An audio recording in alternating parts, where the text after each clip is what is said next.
Hello' everyone, আজি ঘৰৰ সকলোৱে একেলগে বহি খালোঁ চুঙা চাউল মানে চুঙাত সিজোৱা ভাত।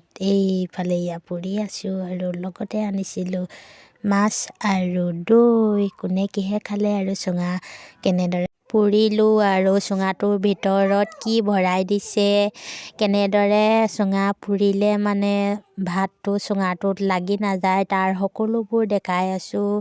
তাৰ বাবে আপোনালোকে ভিডিঅ'টি স্কিপ নকৰাকৈ শেষলৈকে চাই থাকিব। এইখন হ'ল কলপটুৱা। পটুৱাখনৰ বুকুটো কাটি লৈ পিঠিটো এৰুৱাই এনেদৰে চুঙাটোত ভিতৰত ভৰাই দিছে। ইয়াৰ মালিকে কৰি দিছে।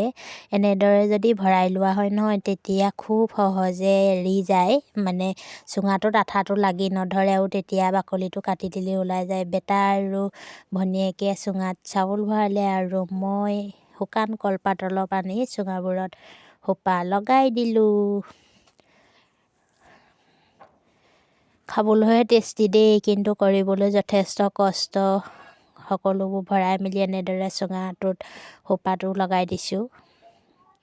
এইয়া আৰু তাৰ পাছত এইফালে চৌকাত দি পেলাই তলত খৰি দি চুঙাবোৰ পুৰিলোঁ।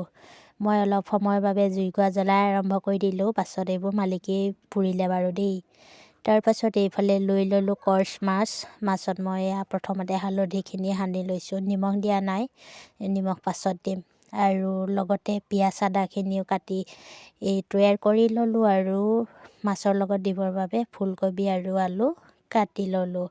যিহেতু আজি ঘৰৰ সকলোৱে খাম, সেয়েহে অলপ সৰহকৈ পাচলি কাটি লৈছোঁ আৰু লগতে এখন ডাঙৰ কেৰাহী পাতি কৰ্চ মাছখিনি অলপ পৰিমাণে ভাজি লৈছোঁ। একেবাৰে ফ্ৰাই কৰি নিদিওঁ, বইল কৰিম বুলিয়ে ভাবিছিলোঁ, কিন্তু আকৌ সকলোৱে খাই বেয়া পাব, সেইবাবে অলপ তেলত এনেই অলপ ভাজি দিছোঁ। আৰু এইফালে চুঙাও মই চাই আছোঁ ওচৰতে, প্ৰায় হৈছেই। এয়া মাছখিনি কাঢ়ি ল'লোঁ আৰু তাতে অলপ তেল আছেই, এইখিনি তেলতে মই ভাজিটো বনাম। এইয়া পিঁয়াজখিনি এড কৰি দিলোঁ। পিঁয়াজখিনি অকণমান ৰঙা হোৱালৈকে ভাজি ল'লোঁ। তাৰ পাছতে এয়া প্ৰায় ৰঙা হৈছেই। এতিয়া মই খুন্দা নহৰু আদাখিনি ইয়াতে এড কৰি দিলোঁ। আজি যিহেতু ডাঙৰ এটা সৰহকৈ ৰান্ধিব লাগিব, সেইবাবে বাহিৰত আমি যিটো চৌকাত গৰম পানী কৰোঁ তাতেই ৰান্ধিছোঁ পাচলিটো দেই। আমাৰ পাকঘৰত জুই ধৰিব পৰা সুবিধা নাই, সেয়েহে বাহিৰৰ চৌকাতে ৰান্ধিছোঁ। সৰহ মানুহৰ বাবে গেছত ৰান্ধিবলৈও বহুত গেছ লাগে, সেয়েহে এনেদৰে প্ৰথমতে ভাজি ল'লোঁ আৰু এয়া অলপ পানী দি দিলোঁ যাতে পিঁয়াজখিনি দেই নাযায়। আৰু লগে লগে এয়া অলপ ফুলকবি আৰু পাচলিখিনি এড কৰি ভাজি দিলোঁ। এনেদৰে অকণমান সময় সিজোৱাৰ পাছত এয়া প্ৰায় সিজিছেই। এতিয়া মই অলপ পানী এড কৰি দিম, যিহেতু ভাতৰ লগত খাবৰ বাবে মাছ আৰু ফুলকবি দালিৰ দৰে ৰান্ধিম, সেয়েহে এনেদৰে পানী অলপ দি দিলোঁ। আৰু এতিয়া লগতে আধা ফ্ৰাই কৰি থোৱা কৰ্চ মাছখিনি এড কৰি দিছোঁ। মাছখিনি পিচটো সৰু সৰুকৈ বনাই লৈছোঁ।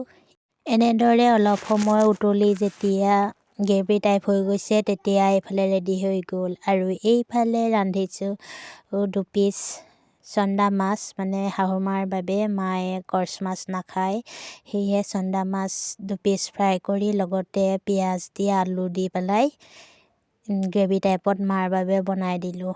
কিন্তু কি হ'ব, খানা বনাই আধা হোৱা সময়তেই হঠাৎ মা ভাগৰ গাটো বেয়া হৈ গ'ল, মানে মা অসুস্থ হৈ পৰিল। সেয়েহে ওচৰৰে ডক্তৰ, মানে আমাৰ ভাইটিয়ে হ'ব, ভাইটিকে মাতি মাক বেজি দিয়াবলগীয়া হ'ল। সেয়েহে সকলোৱে খোৱা ভিডিঅ'টো মই কৰি দেখাব নোৱাৰিলোঁ। অকণমানিকেইটাকে খোৱা ফটো একপি মাৰি থলোঁ আৰু দেই।